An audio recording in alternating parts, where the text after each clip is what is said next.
both physical and whatever, very, very bad.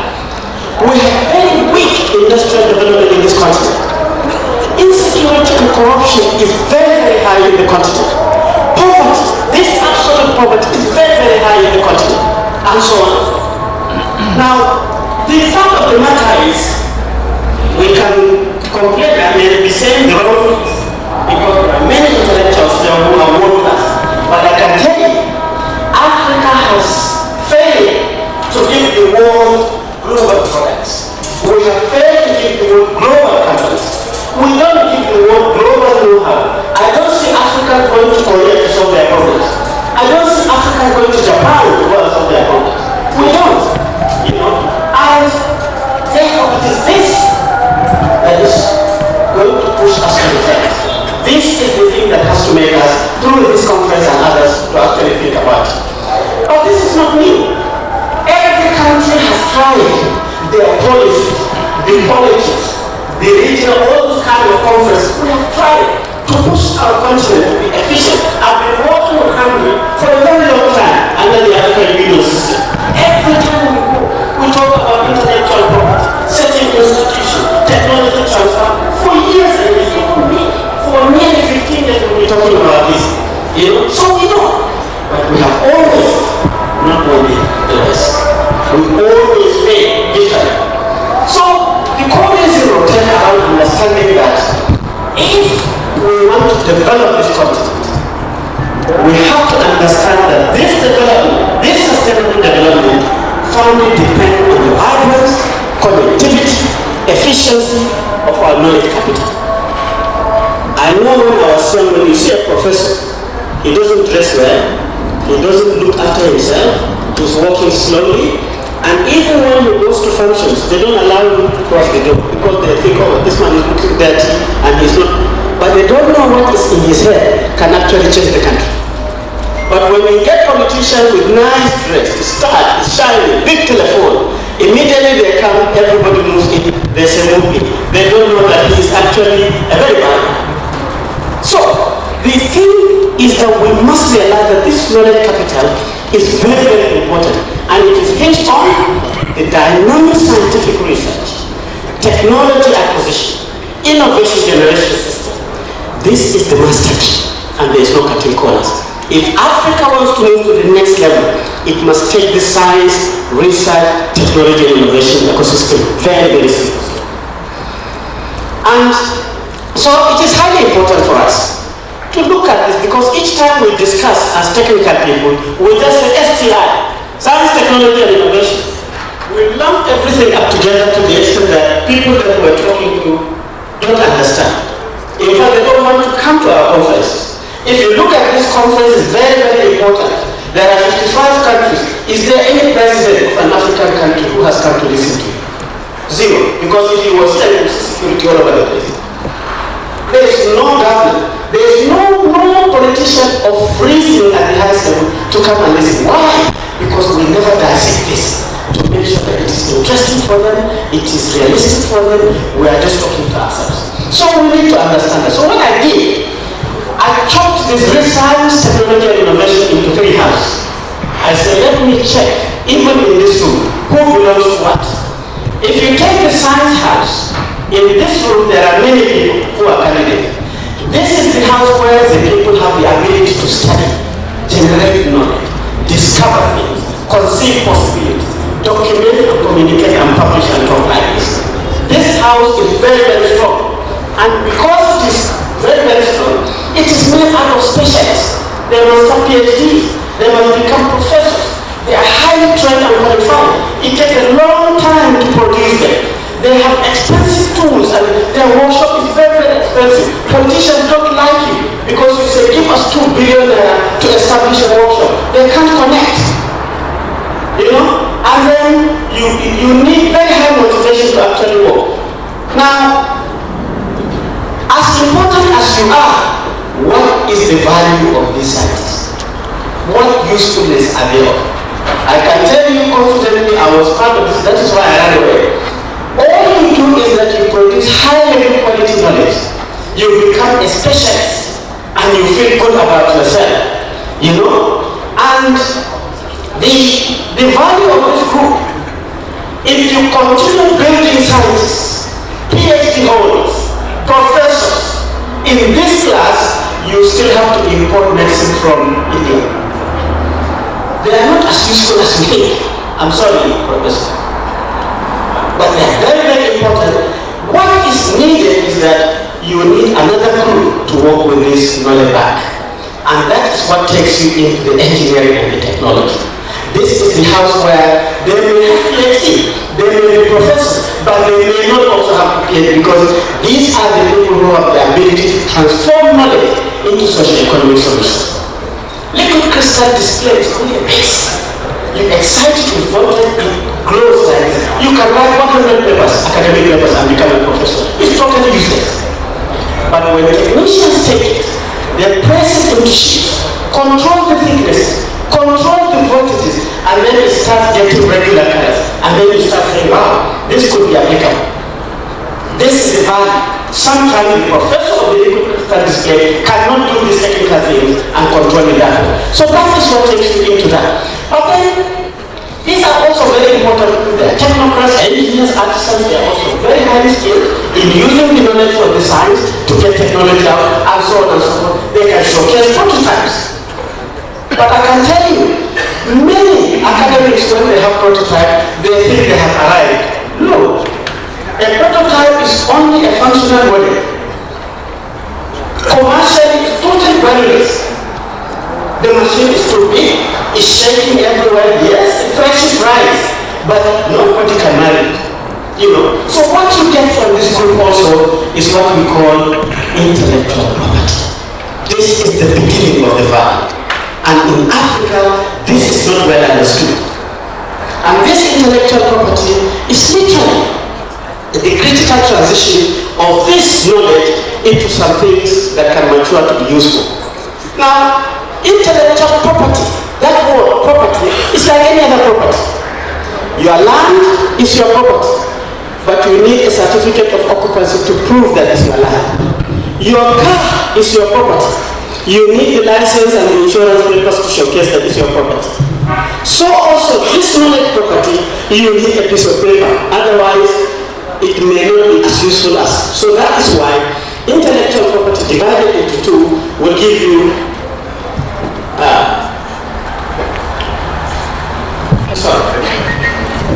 patent is intellectual property, but it's only a piece of paper. Trademark certificate is only a piece of paper. Industrial design is only a piece of paper.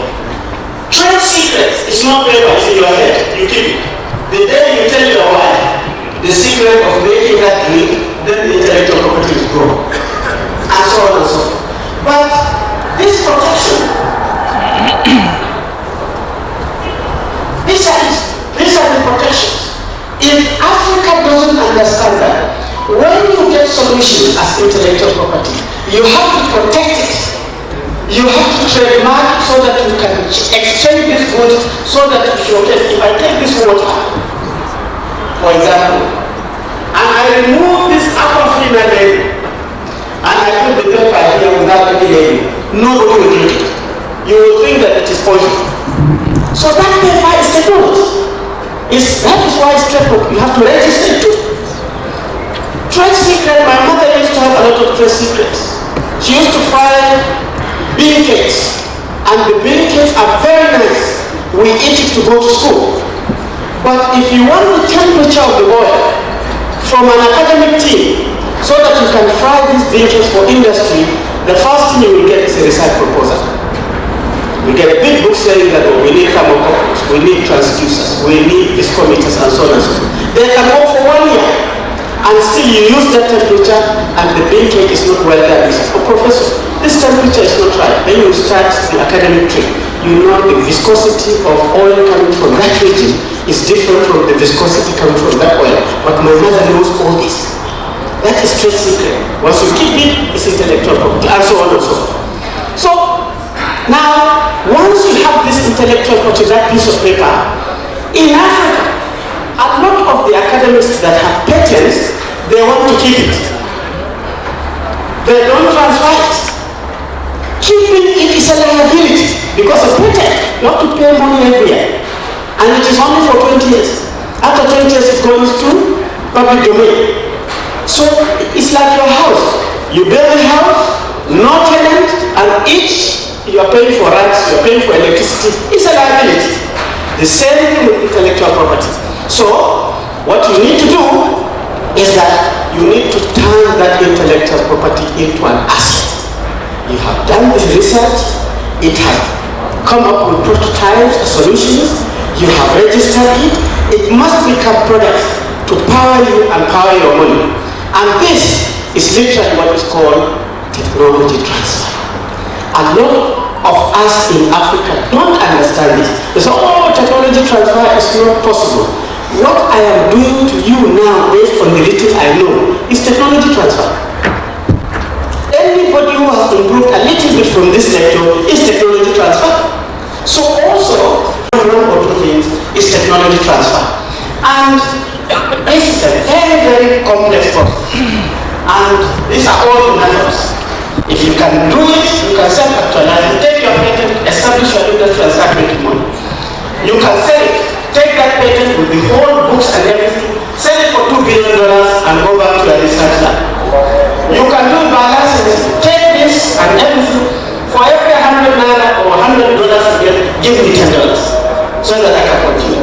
Joint venture. I have knowledge and patent. You have money and know-how. This process is actually what takes you to the innovation. Innovation is about creating products, creating jobs, and creating wealth. It's not about becoming an intelligent again. No. Your intelligence is at research and technology ecosystem. Innovation is about coming up with the thing that is actually useful, and again, Africans don't understand this. And in this group, anybody can be there. The musician is part of innovation, because without his music, people will not know about your product. The people who have studied arts are part of this innovation, because this blue color, the professor of engineering doesn't know, but they know that this blue color attracts to drink it as water. Put red, people will not drink it. Then all these girls who see dancing on TV because of the Coca-Cola and so on and so on is part of innovation, and so on and so on. So, this is where everybody is. If you do that very well, then you have connected, and now you have your products, and they are very, very rarely a product that is made out of one intellectual property. Very rare. You take this water, Africans again don't understand. They want to patent a system. This water, the water inside that is bacteria free is patented technology that can do that. So that is one intellectual property. This cup that you crack it to showcase that it's safe is another patent. This bottle is an industrial design, specially made, is another intellectual property. This label with the writing is another. So this water alone has minimum of 4 intellectual properties put together, and that is one product. When you take a telephone, it is beyond what you can think of.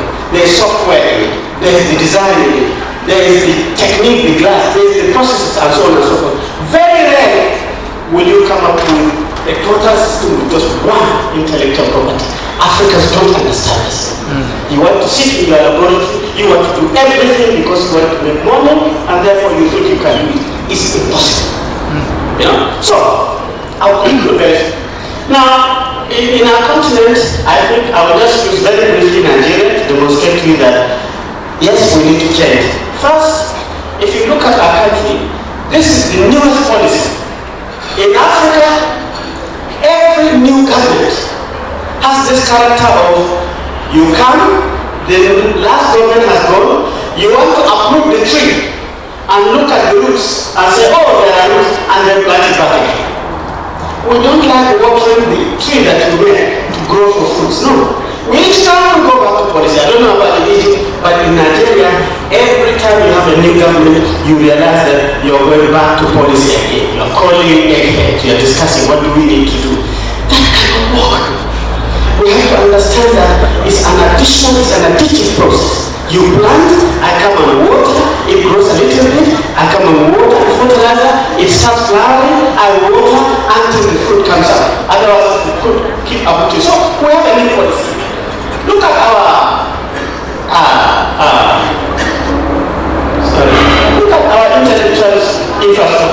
we have more than 250 universities in Nigeria, but our poverty is dangling between 60 to 70%. Absolute poverty. You tend to wonder, why? What is happening? We have over 600 polytechnics and technical education. We are supposed to be coming up with prototypes and so on and so forth. We have over 300 research institutions in that country. And so the number of PhDs and professors we have, nobody has that list. And in Egypt too, there was a time when I visited a research institute in Egypt. I went to the reception. I was talking to the lady. She has a PhD. My hands were shaking like this. Everybody in that research institute has a PhD. I was talking to the director. I said, "You have this? And what is happening?" They took me to Giza, and I was seeing so many things. I had headache.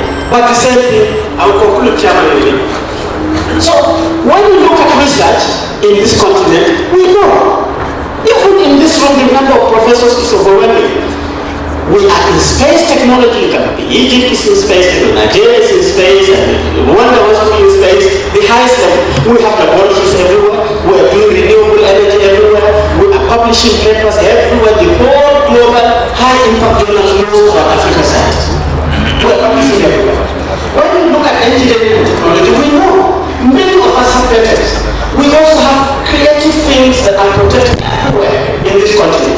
In innovation, we know. You see that there are so many innovative things. There are products that are coming, but they are not globalized. So many. This is only in Nigeria. If I take the list in Egypt, you run out of this room. So, and what goes? So literally, this continent, if you want to take the statistics scientifically, we are at the highest level of science, technology, and innovation. Intermediate level, low level, traditional, even entrepreneurship. The richest African is a Nigerian. He is very informed. We have, that despite all these things that you see, the reality in this continent is that most of our people are living in our rural areas. And in Africa, rural areas are not good areas. Everybody wants to run away from Nigeria, Africa rural areas. Why? Because when you run from the state capital, you go to rural area, this is the kind of housing that most in African communities they live. This is how they take their children to school. You find that the village has very, very high level people. When those children they reach school, they sometimes are sitting on the floor. Some of the countries are boasting that they can export timber. They cannot make tables and chairs for their children. If you go, this is how in most of our rural areas they are drinking their water. They are constantly facing waterborne disease issues. This is it. When you talk of engineering, what do our farmers use to produce this fact? It is always about cutlasses and bushknives. Everywhere in rural Africa. This is why when we now say, agriculture in Africa is the major employer of labor. Well, these are the MDs and the executive directors of those employments that were produced. And their products are very, very primitive, non-standardized, very and then when it comes to processing, constantly the informal sector takes over, manual processing, and so on. Our young people, when they graduate, some of them, this is the jobs that they can do. They're constantly selling products on the streets and making $1 or so. And even when we try to create small industries in most of our rural areas, it's about primitive things, how to fry things, how to repair tires, how to tailors coming all over the place. The list is long. The clear evidence, Chairman, 1 minute ago, the clear evidence of STI socio-economic development disconnection in Africa is very, very clear. Why? Because all you need is to travel to your traditional home from your Eiffel Tower of university, you know that you are not touched. And so the fundamental hidden challenge, as far as I'm concerned, is not that we do not know or have science. Scientific community is on their own. They are facing a different direction. The technological community, they are also on their own. That is why you see that industries in Egypt, in most African countries, they are transferring technology from outside. In Nigeria, despite that, all our roads are made by foreign companies. All our trains are made by China and India. Everything is from, then you tend to wonder what is the usefulness of the 250 universities.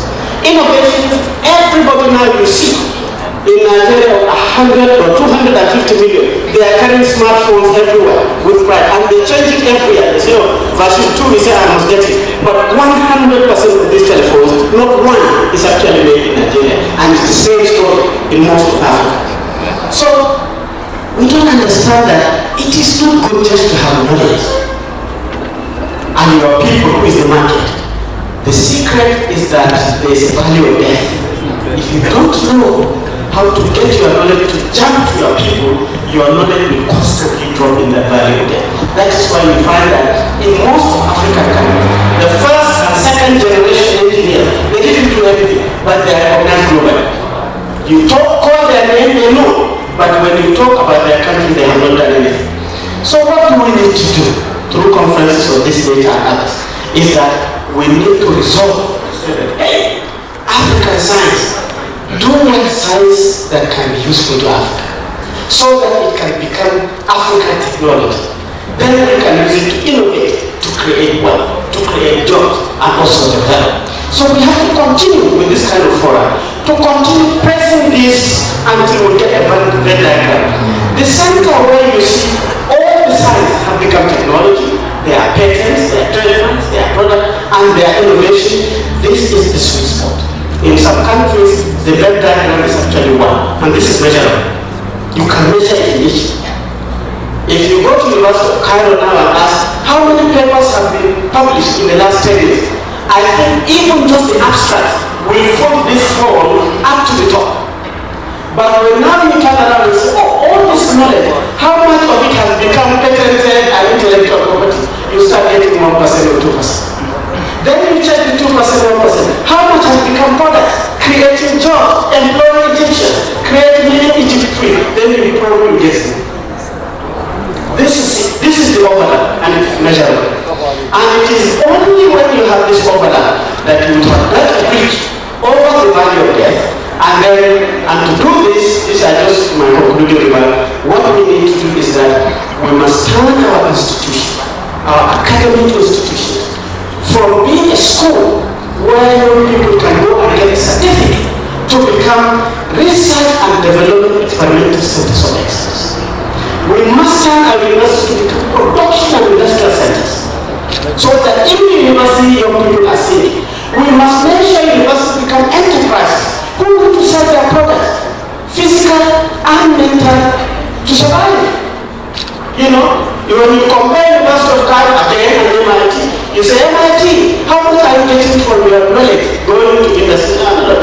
Maybe $20 billion or so. Ask University of Cairo, they say, we are waiting for government budget to see what we get this year. This has to change. And then our leaders must understand that these kind of quality professors must be the tools for negotiation. Until you see your president carrying professors in their plane when they are traveling to China, when they are traveling to England, then you know something is happening. Otherwise, if it is just politicians moving, having tea like this and drinking water and having shawarma, then it is not going to happen. When we do this, when the universities tell this, then the kind of young people that will be producing will be innovative entrepreneurs and leaders. They will have high values. They will have know-how. They will have managerial skills because you're putting them in groups to look at products produced by them and so on and so forth. And they will have organizational skills such that by the time they graduate, you probably have a lot of startups coming from your institution. And then because these kind of groups are coming out, they will be able to recognize the environmental capital. They can see the heat immediately. They can know the value of the sun. They can know the value of water, and so on and so forth, and be able to innovate and be able to change things. And then socio-culturally, when this is happening, young people will not have time to start thinking, my religion is different, my tribe is different, where I come from is different, let us fight and so on. They will be busy being creative and know-how. They will not know when the university thinks like that. And then it is that will move you to technical expertise, and then the financial capital will become useful. Now, this is the process of creating the traditional triple helix. I know all academics talk about triple helix, but in Africa, we have straight lines like the three of them. There's no helix yet. Well, until we turn the strings so that we can have the government recognizing what it is, academia changing, and then industry industry is changing, and I believe that this is possible. That is why I came here. Happy said, come, I know that. But for it to be possible, business must change. It cannot be business as usual. Let us not talk here and go back to our institutions and do something different. We must match our words with our actions. If we are leaders, we must lead well. Our governors or ministers or cabinet secretaries or heads of department, we must do this well so that those institutional changes can happen. We have to be systematic and strategic. We cannot take it as a bulldozer. If you bulldoze trees and rocks and soil, the bulldozer will stall. You have to do it layer by layer and gradually, and you are measuring. And then you have to always reflect. Monitoring, evaluation, and impact assessment is always the most important thing if you want to make progress. So with this, the conclusions just say the same. To save your time, I will stop here, and I hope it is useful. Thank you very much.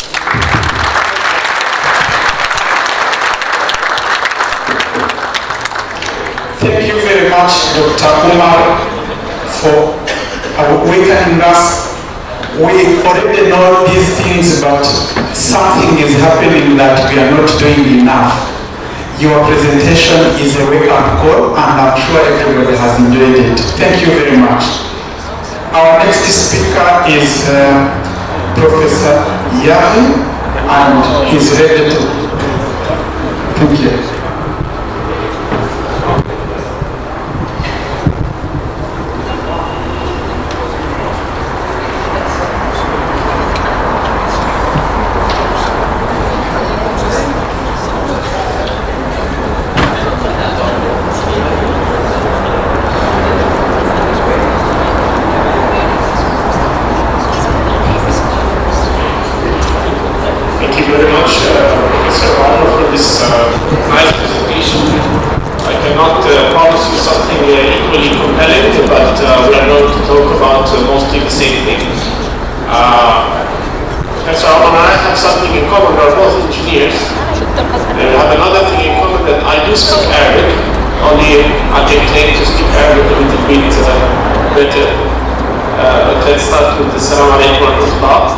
I'm going to speak today about the potential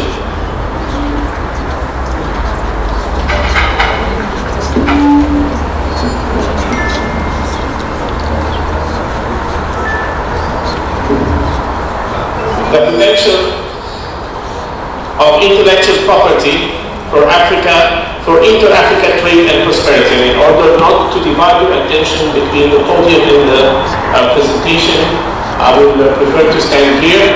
I'm also quite aware that I'm the only thing separating you from lunch, so I'm going to have to give a very brief presentation. Okay. So, as I said, the title of my presentation is The Potential of Africa Patent Systems for Inter-Africa Trade Prosperity. Let's start with the image, the Vision Africa 2063, which is the vision of the African Union that presenting to be achieved by 2063. It envisions an integrated, prosperous, and peaceful Africa driven by its citizens and representing a dynamic force in the universe. Now, there are key themes for this African vision. First of all, is economic growth and development, peace, security, and governance, gender equality and women's empowerment, sustainable development and environmental resilience, cultural identity and heritage, and continental integration and unity.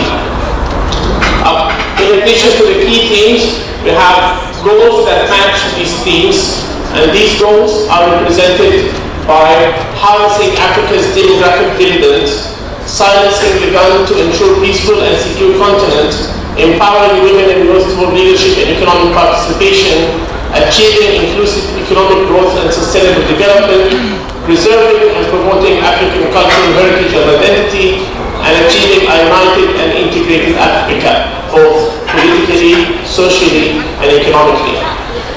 Now, we have until 2063 to achieve these goals, but in this presentation I'm just going to focus about two main topics related to economic growth and to sustainable development. And this is where the system can kick in. So we're going to zoom in on that. So, but before we start, we have to ask ourselves, how does Africa look today in 2024? Have we achieved the sum of this vision?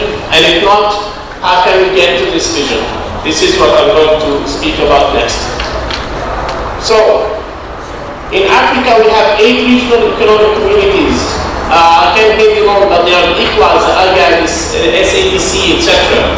But according to the IGI, which is, according to the ARII, we have ARII is the Africa Regional Integration Index. We are not really integrated.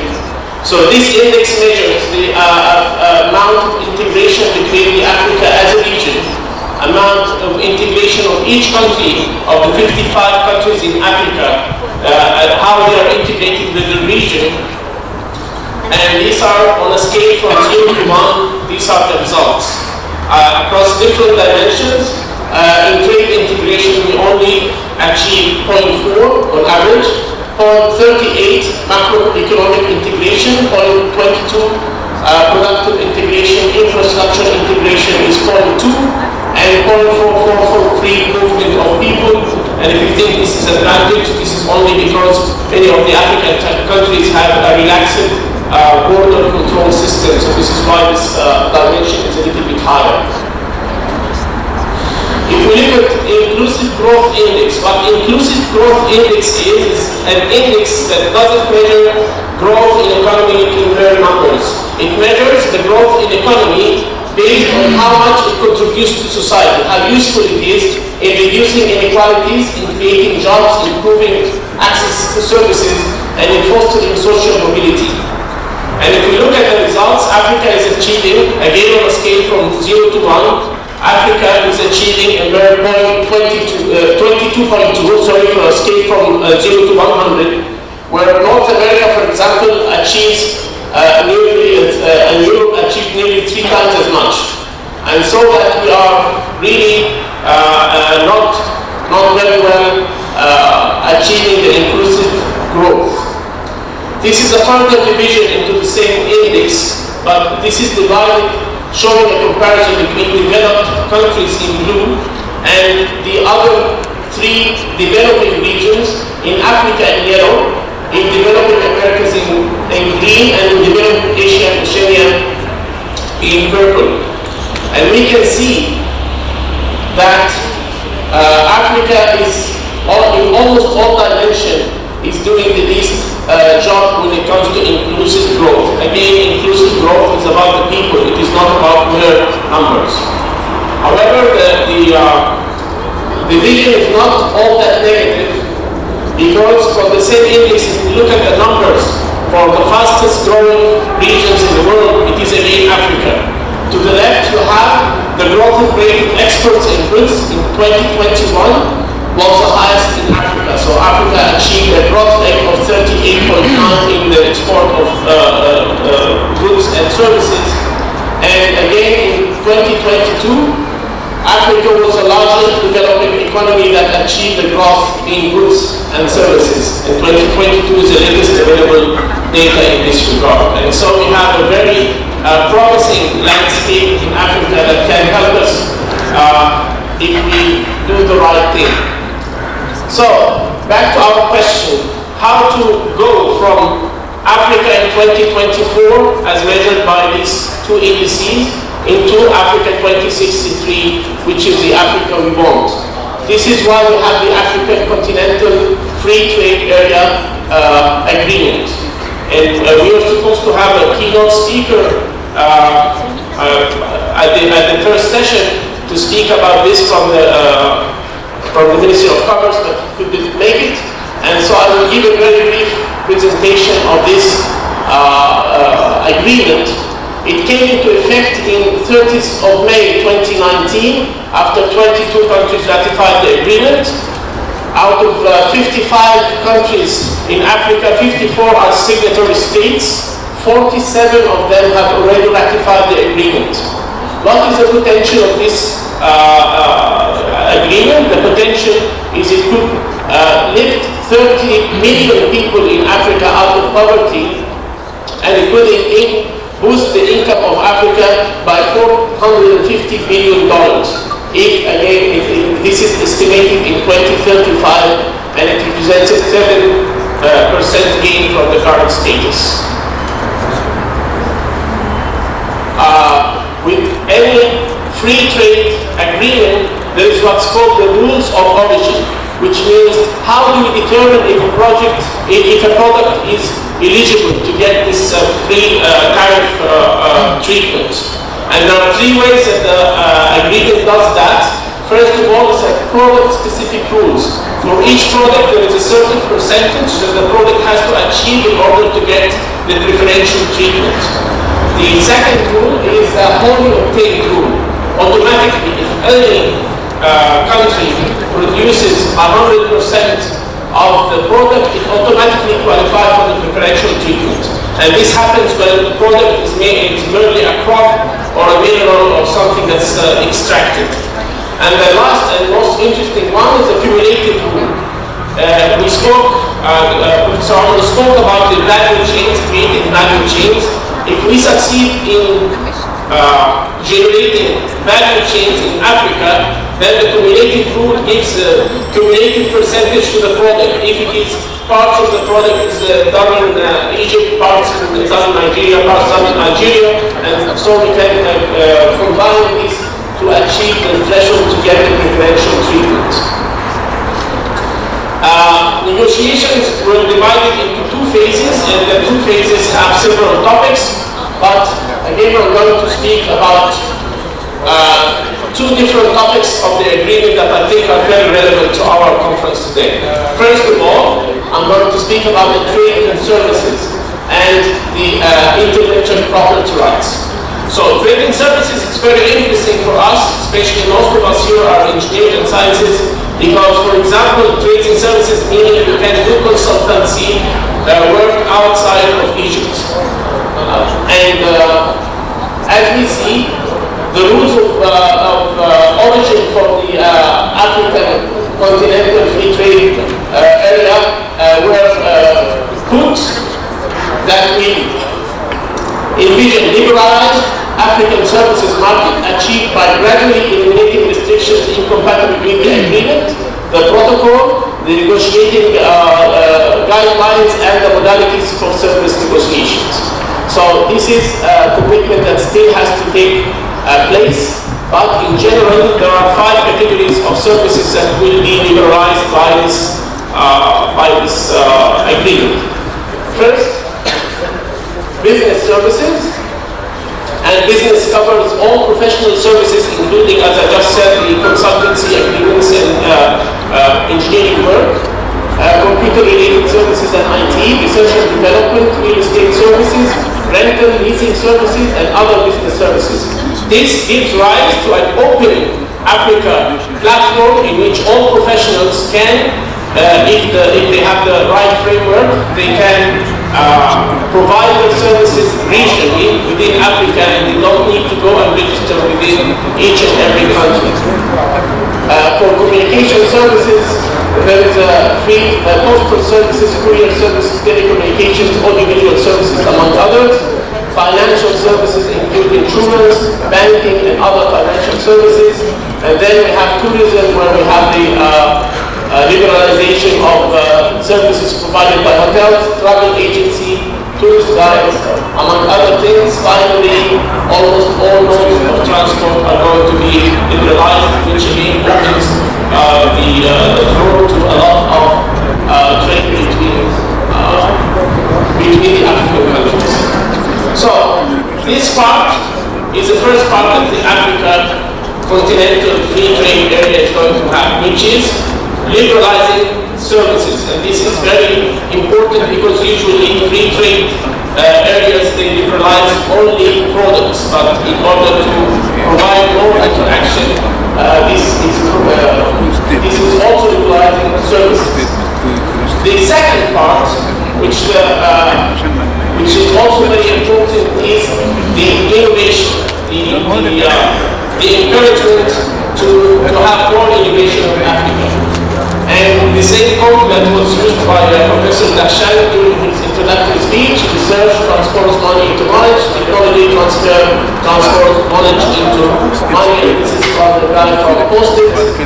And here I'm going to break down what Professor Abba was talking about, the intellectual property, intellectual assets, knowledge, or intellectual capital leading to innovation.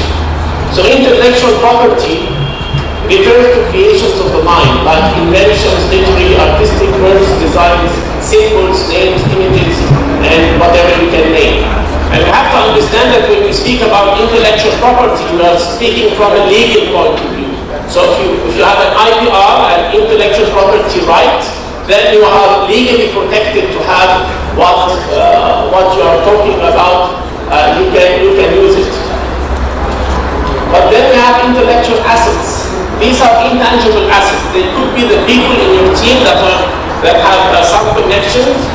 They could be intellectual property, proprietary information, brands, customer relationship, technological expertise, and this is more or less not very tangible, nothing you can register for, but these are still assets, and they are assets that need to be commercialized. Finally, it becomes intellectual capital when you are able to have collective knowledge that gives you competitive advantage and value creation. If you create value with new intellectual property, then it becomes a know-how or an intellectual capital. Only then you can claim that you have innovation.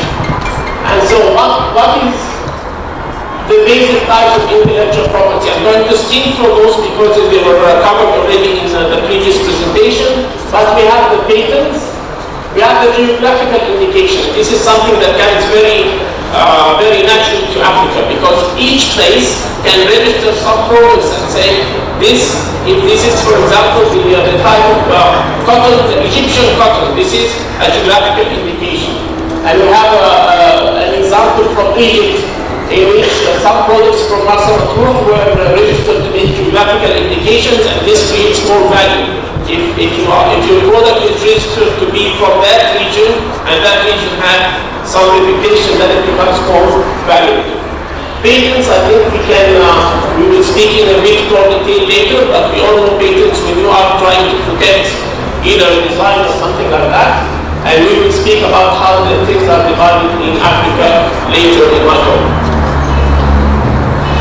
Copyrights in original works, authorships, literary, artistic, and musical, they are also covered by copyrights. And again, this is a legal document that may or may not be beneficial. You need enforcement to benefit from such copyrights. Plant variety protection. If the plants are genetically modified, or they have not necessarily modified, but they have certain genetic properties that only exist in this plant, you can register this plant to be a plant. You can have a plant variety protection where nobody else can claim that they have the same thing. In Africa, we have, or globally, we have the Union for Protection of New Varieties of Plants, and Africa is divided between two systems that conform or not conform to this. Another thing that I think is very relevant to our discussion is that the protection of designs. And really, when we speak about protection of designs, many people think that it has to be something very sophisticated. So I'm giving two very simple examples. One of them for a design for a stool that's put in the garden for people to rest, and one of them for nail polish organizers, just a sort of a backpack that you have. You can protect this type of intellectual property, and if it is well protected, you can benefit from this protection.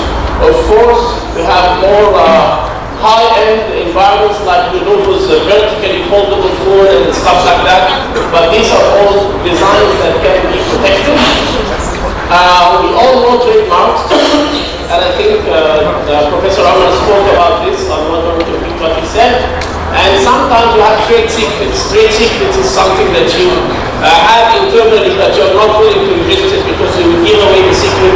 And we have some famous examples from Coca-Cola, some recipes from Kentucky and WD-40 and even the search engine or the search algorithm that Google uses is not published, and it is considered a trade secret.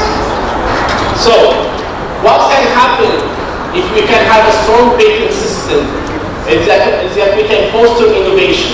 If you protect intellectual property right, then it gives more incentive for innovation. Other than that, people can just copy the designs and people who invented them will not benefit. It also makes transfer of technology and knowledge sharing more viable. It encourages commercialization of inventions and local production and promotes competition and drives continuous development. So, how does the IP landscape look like in Africa? We have mainly two major contenders, and there is a third competitor that I'm going to mention, the Organisation Africaine de la Propriété Intellectuelle, OAPI, and the African Regional Intellectual Property Organization, the ASRIC-OI’2023-24 And as you see on the map, we have divisions. So if you get a protection from one system, you are not protected in the other countries and vice versa.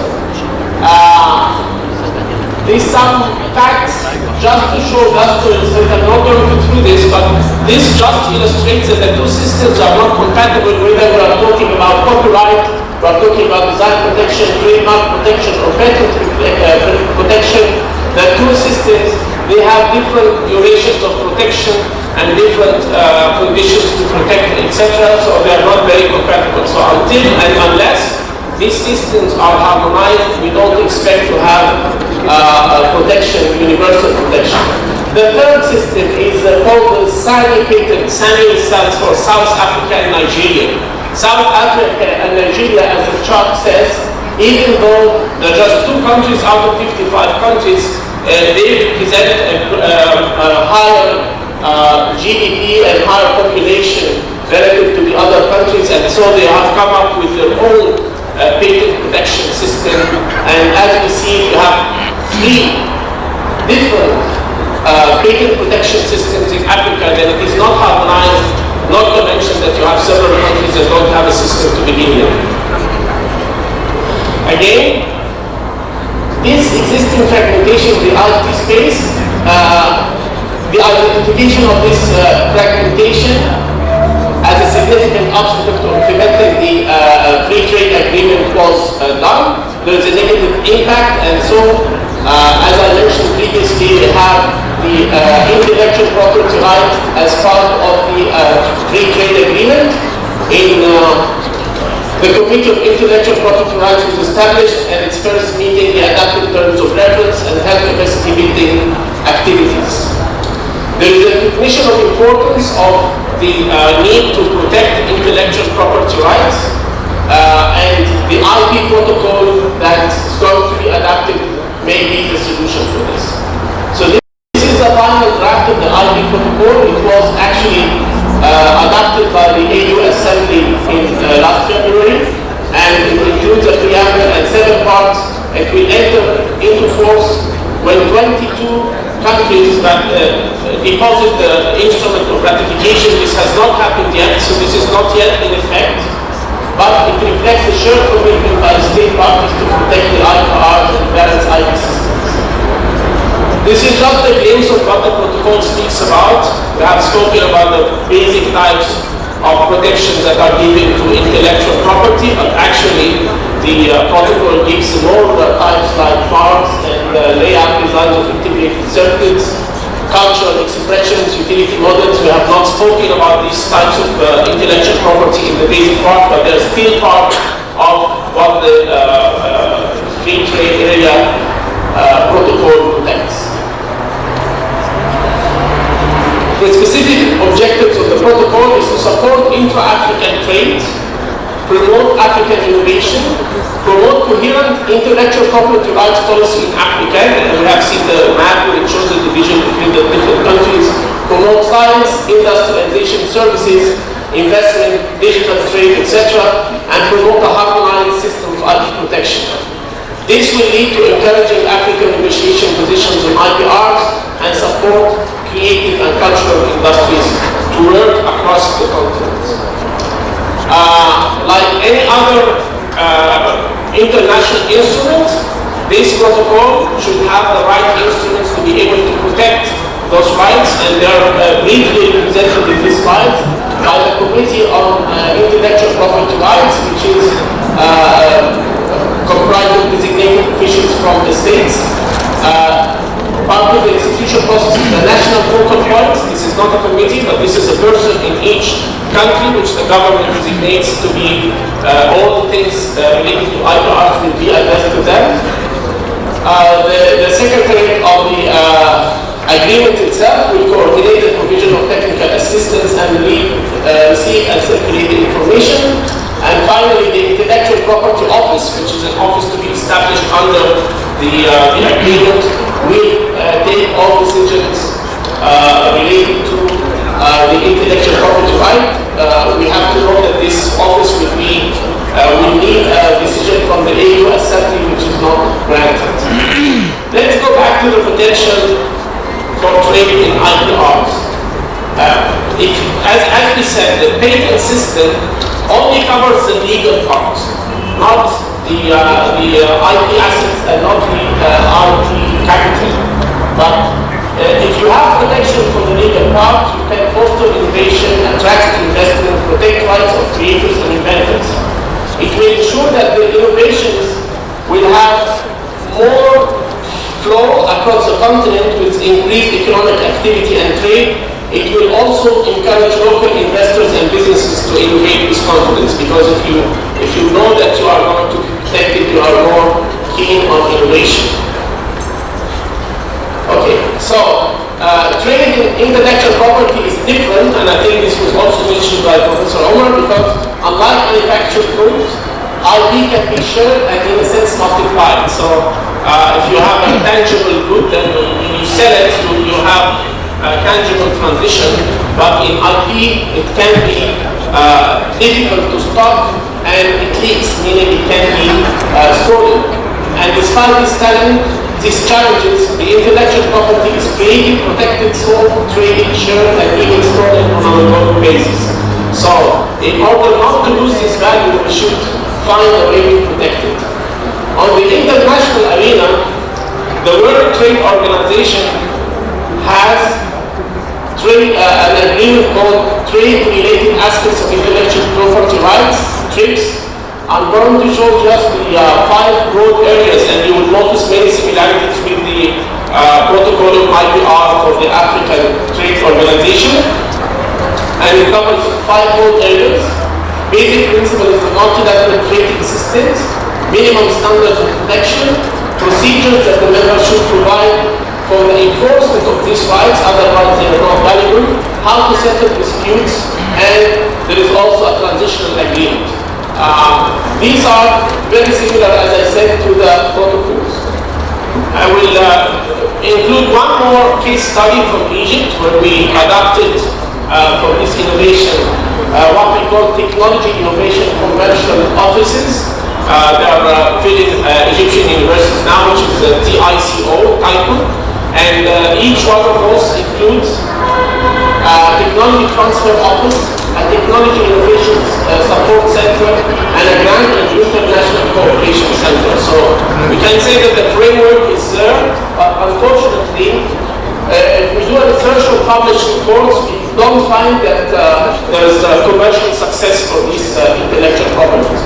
It's a common problem across Africa, and I think it was hinted in the previous talk, that the monetary value or the commercial value, the value that we give to the people as indicated by the IGI, is not very high, because of this connection between science and technology, as the previously hinted. So the problem African countries face in identification, selection, negotiation, acquisition, and transfer of technology due to lack of data and information and technology in a wide variety of sources. Finally, I want to share with you the European approach to technology transfer. The European Commission established what's called the Competence Center on Technology Transfer, CCTT. It was launched in 2018 by the Joint Research Center of the Commission. It provides policy-related expertise related to technology transfer. It focuses on capacity building, technology transfer financing, and innovations ecosystem design. It aims to deepen competencies and experiences, and again, this is a member of the organization of the technology transfer office circle, and this may be something that we would like to follow this course and have more of a framework for the technology transfer in order to avoid the value that as was previously noted. And so finally, my conclusion is that the Africa we want will only be achieved through innovation and application of such innovation. Innovation itself has to be monetized. It has to be given a monetary value, and this value can be traded if you have the right protections. And until we do that, I don't think we will reach our goal. Innovations have to be protected and nourished, both to give them the value they deserve and to give the people who innovated them credit for what they do and monetary credit as well. Intellectual property rights are a cornerstone in such achievement. I will leave you with that, and thank you for listening. Thank you very much.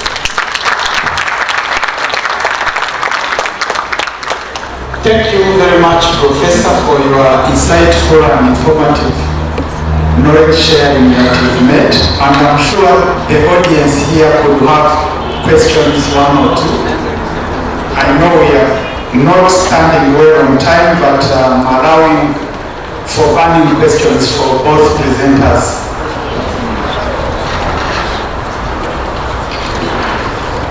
I start from this end, Madam. We start from here. Four. Thank you for your presenters. I'm Dr. Shamsa Hansa, Engineering Department, العبور Institute. I just want to ask about applying of NICE's approach to reach with the communications between technology and science and innovations, to reach to patents. We need to raise the awareness for decision makers. We need to apply this approach between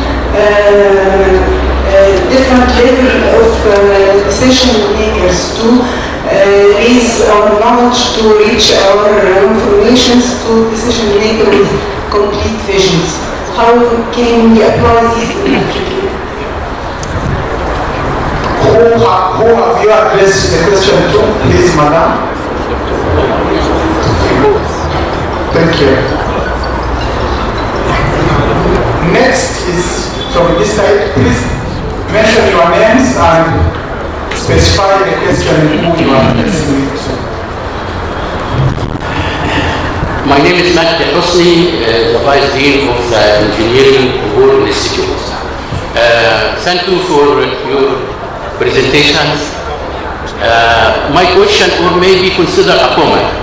I heard this morning that African countries have a lot of resources, land, energy, oil. 40% of gold exists in Africa. And we face a problem of food shortage. And you know, just an example, in Sudan, they have 200 million fatah, and they're facing shortage of food. So my question is, what is the priority step we have to take to get out from the developing country? The past, we hear too much about we have to do this, we have to take care of education, we have to take opportunities, skills, people, training, and nothing happened. So please tell us true what we should do to get and to be a nation. And I don't hear that we have a pressure from the West. If they can't have a pressure, but the way how to get.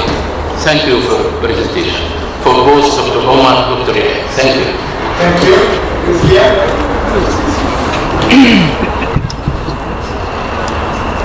Thank you very much. My name is Engineer Martin Manua. My question from WFU. My question is to Professor Omar. Yes, we all know that without engineering, I'll quote one famous professor from Ghana, Africa is going nowhere. Yes, the science, innovation, technology are important and set. That word engineering might be the answer. I want to know, how do you think we can deploy more of practical engineering into the Africa Union mindset? I'm saying this because I've read the Africa We Want document 3 times. And the only time engineering is mentioned is 3 times. Only an abbreviation of STEM.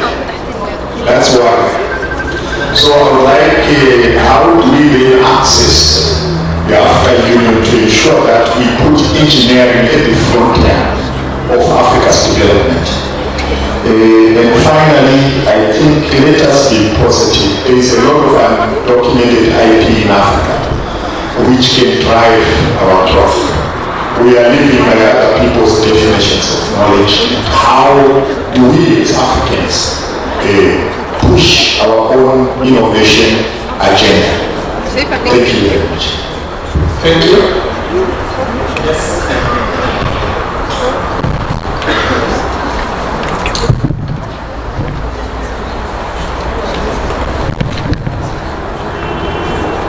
Thank you for both presenters. My name is Ilham Ali. I'm a professor of environmental science. I'm representing my university, Soviet University, and at the same time I'm coming from NARS, the National Authority for Remote Sensing and Space Sciences. First of all, I would like to thank you for the very encouraging presentations. And it's not a question for you, high table, but it's a question for all of us from Africa. As regard, we are talking about knowledge and knowledge transfer and technology transfer as well. Both of them are one step of or one level of data. So I think we need to talk about policy for data sharing and data transfer before we're talking about technology transfer. Not the first time to speak about that. I'm working with the African Union many times, and I call for this request, and I also request for the technical arm of the African Union, which is the NEPAC. And again, I'm really calling for have a policy for Africa as a continent for data sharing and data transfer. Thank you. Thank you. We have from behind, we come back to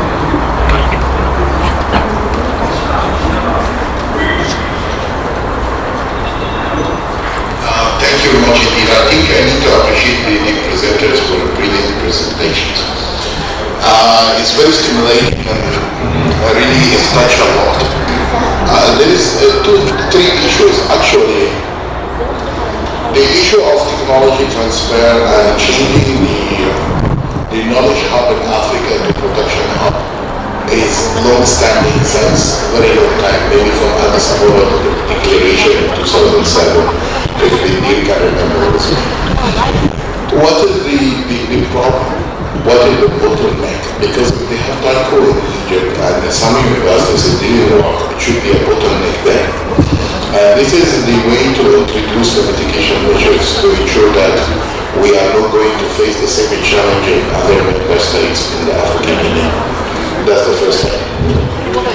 The other part is the intellectual property organization. We have UABI, we have ARIBO, and then this is the another office under the AFCTA. Yeah, but there is a Pan-African Intellectual Property Organization which was endorsed by the head of states and government in 2007. Until today, we are not able to ensure that member states are able to ratify. And as you are aware, you need to have 15 member states to ratify the statute. To ensure that it's being enforced to other member states. So having this may take like 5 to 10 years from today. That's if we are very lucky to do. What is the mitigation measures we can be using accordingly in this aspect? The other thing is, I didn't hear in the presentation from the presenters anything about how we can benefit from the IP disclosure. As mentioned by India, the IP it has like 20 years for patenting, and then it's become for public use unless you renew the patent and you pay the fees for another 20 years. So how we can benefit from this, especially there is a lot of repositories outside, maybe there is one in China, there is others in World Trade Organization, because this is where we can have improved innovation on existing intellectual properties. So this is again need to be highlighted by the August presenters. It's very indicative, and thank you very much indeed for your presentations. Thank you. Thank you. Let's have the last from this side.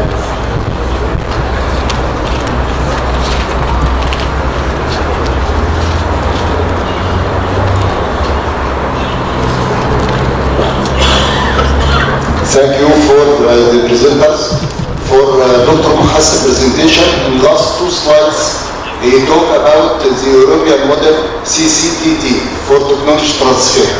He didn't, I know he's had a lot of points to discuss in this presentation, but he didn't give us what is the function of the European technology transfer and what is its models they use to do that, because I believe from the experience we can use according to our beliefs which can work with Africa, we can use what they succeed in this model to achieve it in our Africa. It will be good if Mr. Dr. Muhas provide us more information. Thank you. Thank you very much. Now we can have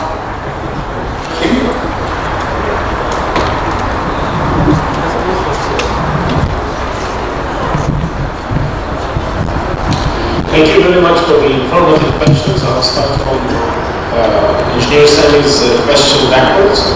So it was mentioned in the slide that the technology transfer capacity building. So we are building in technology transfer. There is a very strict division of the phases, the different phases that you have to go through, and the technology readiness levels that you have to go through. And what this center does is, first of all, it does capacity building, meaning it disseminates knowledge what constitutes technology transfer, how to do it, etc.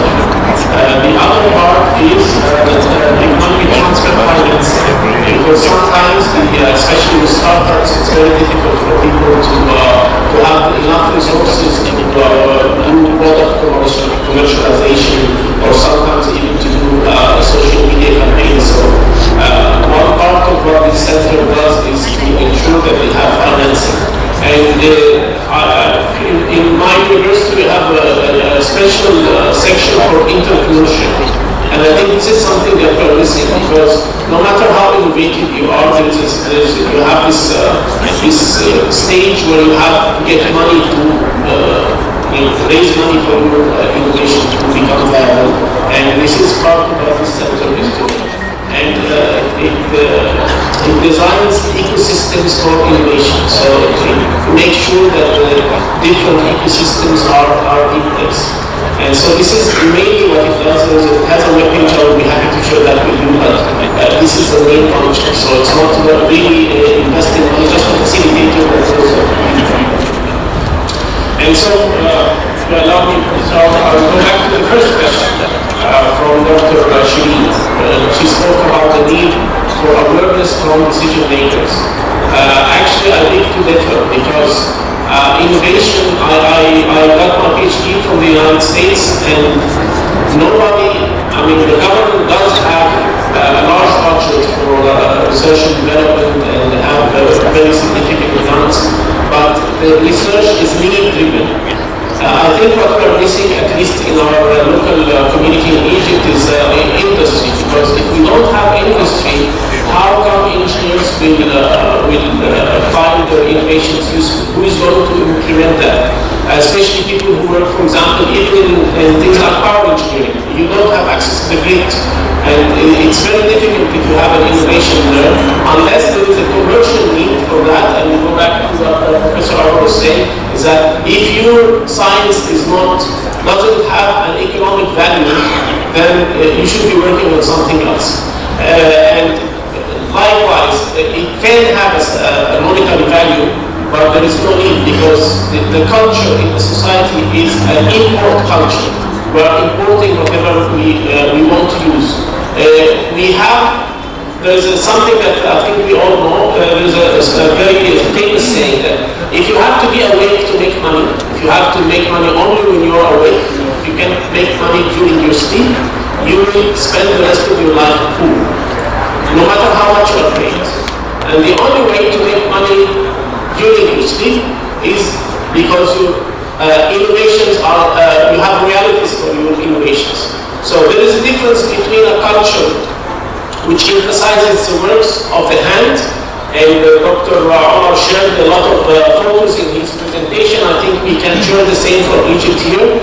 We are very entrenched in labor, but when your product is actually with the mind, this is of high value. And if it has a high value, I think it will have to be commercialized, or it will be able to be commercialized.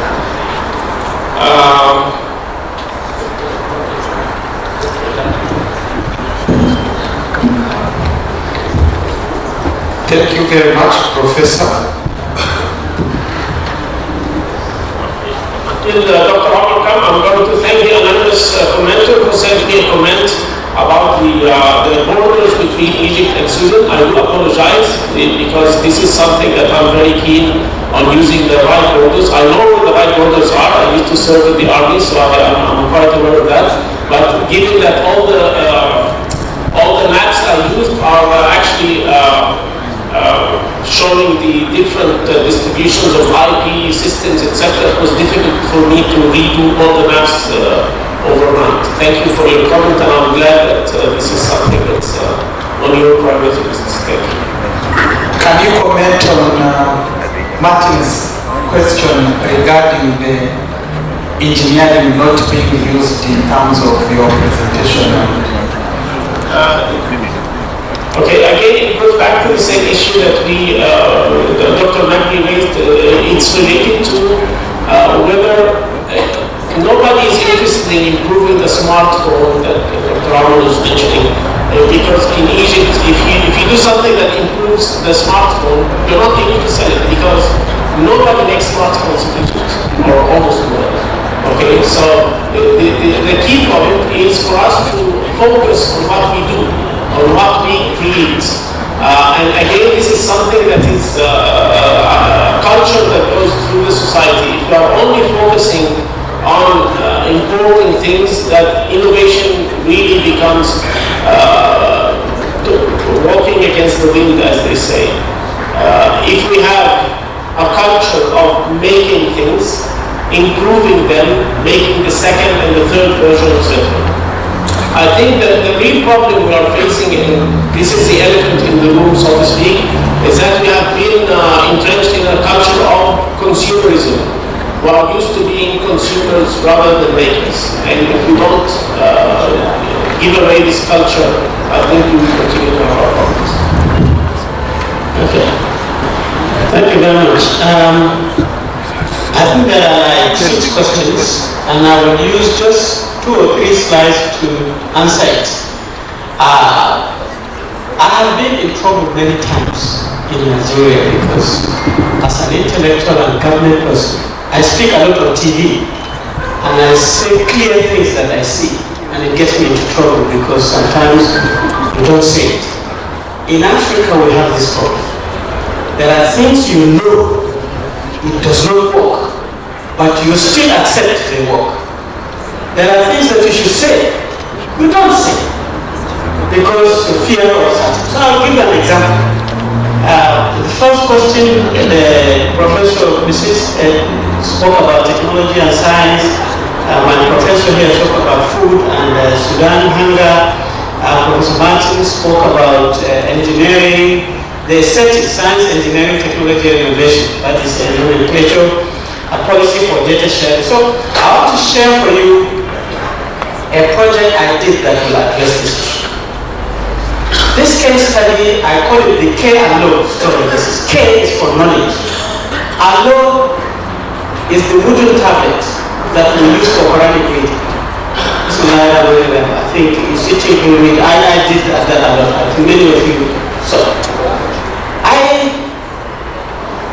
saw a challenge in Africa that UNESCO published data on out-of-school children.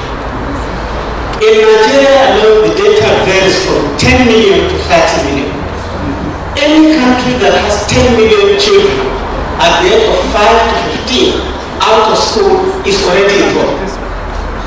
And we call them al-Majlises, come from the Arabic and Majrun, running around looking for them. So, and this is when it starts. I was like this, maybe this is even my picture. At the age of 2 or 3, we are not Arabs, and we actually start learning a foreign language. We can write it, we can read it, and some at the age of 12, they have memorized the Quran. This is not our language at all. If it was Arabs, So it's interesting, unfortunately, to research this by African knowledge people. The number of children that goes through this knowledge is beyond what you can think of. Very rarely do you see core science coming out of this study. So, and these are the children. In Nigeria, this is in many African countries where the Islam is practiced. And these children are 12 years old. And they are not in school. And look at their shoes. Look at where they are sitting. Leave them for another 10 years, they will be 22. You know you have a problem. They know where you live, they know what you eat, they know where you walk, they know where you drink and everything. And they are on the streets. This is just the culture. You go on the street, you beg, and so sometimes. To children, this is not shameful. It is interesting actually. It's nice, your father is not telling you to do this or not to do that. You are eating fish and meat and everything, cooked out, all these things you are eating, you feel free of. And it is not only boys, it's girls too. And I then said, I looked at it, I said, this is a serious thing. Governments in Nigeria try to do something about it. So they say, al-Majiri schools. But the problem with al-Majiri school is that if you build a school, you only put this type of children, it is a stigma. Because when you grow up, somebody will say, you went to al-Majiri school, you are a beggar child, and so on and so on. So it's not acceptable. It has to be normal school. Otherwise, putting them together like this is a problem also. So I went there. This is government project. It has not changed. A lot of money has gone into the building, but they are still sitting there like that. I am the one doing the research so that you don't say that I'm just talking this. I was there. You see my government badge there, and this is me, and I was reading it. Then the children was, this guy is a government person, he's a big man, he knows how to do this is so. But it's very motivational. Anyway, I now said something has to change. I went and did research on the wooden tablet. I standardized one, the weight, and everything. I took it to my house. This is me. I have a small workshop in my house. I use my equipment. I cut part of the wood, and then I planted an iPad into it. Then I patented it, so that somebody will not come and spoil it. Not that to make money, because patents are also useful to protect your path so that you achieve your objective. I then went to the computer aided design. I started looking at it in different ways. See, all these are samples. I went to China to look at the manufacturing possibilities. And I tell you, today, I'm happy to tell you that we have a prototype that is actually in with the manuals. Well, the unique thing about this is that it has an iPad there, you can charge it, and on this iPad what we did was we went to YouTube, we ripped thousands of simple applications, how to cut a wood, how to drive a nail, and put it on this. But we also put the Quran, we also put the Hadith in Arabic, in English. So the children will learn Arabic. When they are fed up, They will now look at how do I paint a kitchen? How do I roast a fish? How do I prepare roast lamb? Over 5,000 software on this. But we also make sure that you can write. This one is connected virtually by Bluetooth. When you write Bismillahirrahmanirrahim, it will appear here. But you can also write A, B, C, D, and you can draw, you can do everything. It's connected. And then, but this is the package. I was going to bring one to give it to the organization. Unfortunately, I put it in a bag. I forgot it on my chair. So when somebody hand it, when we go back, we take it. And then, to complete the IP story, this is the one of the most popular musicians in Nigeria. Once we start singing, you see children dancing. So I went to beg him to market it. He's a Christian. You know? So I told him, I said, the Bible, please, you are very good man. Children like you.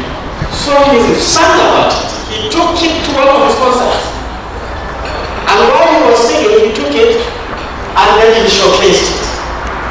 So what I'm trying to tell you is that in Africa, if you stereotype your science, your technology evolution, and your innovation in Western countries, you will never break up. No, that is bad. It's useful. We are all very nice. Thank you very much to us with the education side. But to solve the Sudanese problem, it is impossible to imagine a country with oil and gas, a country that is good in producing sesame, wheat, and rice, is now hungry. Africa is afraid of this. And there is no way we can solve that if you are not studying, you are not transforming it, you are not producing products, so that it's easy. Corruption is a problem in our country, but corruption is there because we use the dollar. Our money is very tasty because of the dollar. If rice can be, one bag can only be maybe 10 Egyptian dollars, so that everybody will use rice, I swear to God, corruption will just disappear, because the whole corruption is about collecting money and showcasing that you are big. So, for me, there are many professors who would have answered some of these questions. Here, that is the benefit of this type of conference.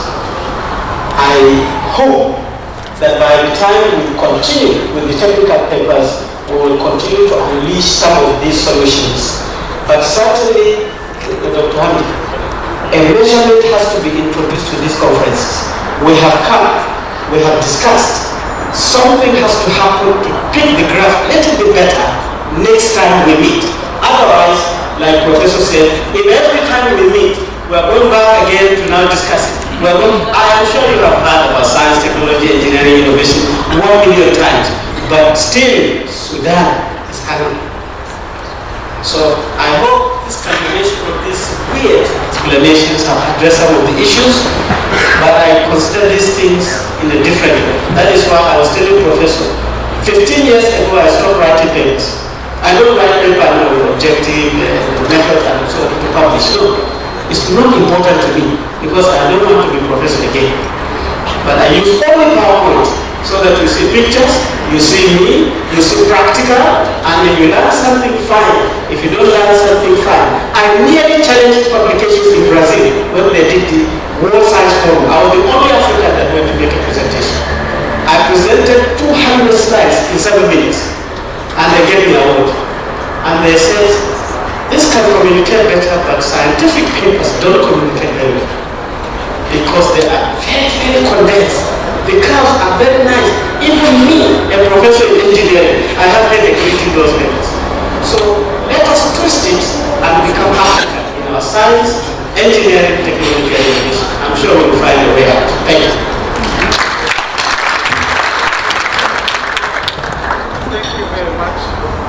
Thank you very much, Doctor. I'm sure everybody has enjoyed this discussion, but as the always say, even the best singers have to leave the stage. So we very much thank the audience for having given us your precious time to listen to the speakers. And I do believe that it has been a privilege for me and my speakers having practical knowledge and skills that they have shared with us. And for that note, I thank everybody, and thanks for listening to all of us. Thank you very much.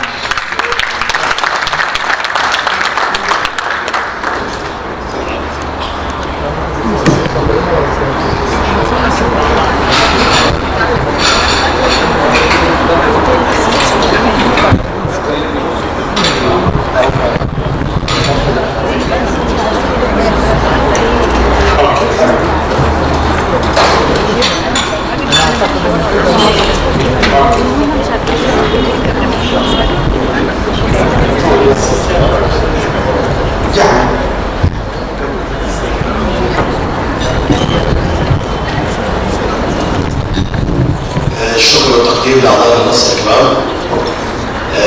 إيضاح بسيط.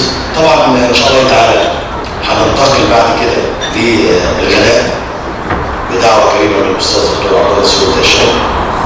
ثم بعد الغداء في جلستين علميتين. جلستين أحدهم اللي هي R1 هتتم هنا في القاعة، ودي هتكون عنوانها Green Innovation and Climate Action. ده هنا في R1. أما القاعة الجلسة الثانية اللي هي R2 دي هتكون في قاعة الملكات، وهي هتكون بعنوان Artificial Intelligence and the Internet of Things. وخلال الجلستين هيتم مناقشة الأبحاث المخططة على مدار اليوم. لسه يومنا ممتد لحد الساعة 4. قبل ما نخرج للغداء هندعو حضراتكم جميعا للانضمام هنا على المنصة عشان ناخد صورة عامة لحفل الافتتاح. Actually, it was a very valuable session where we obtained our knowledge of the African patent system and its impact on trade prosperity. Now, you are all welcome to our lunch break, but keep in mind that our sessions will be continued after lunch break, and we are waiting for your valuable participation on our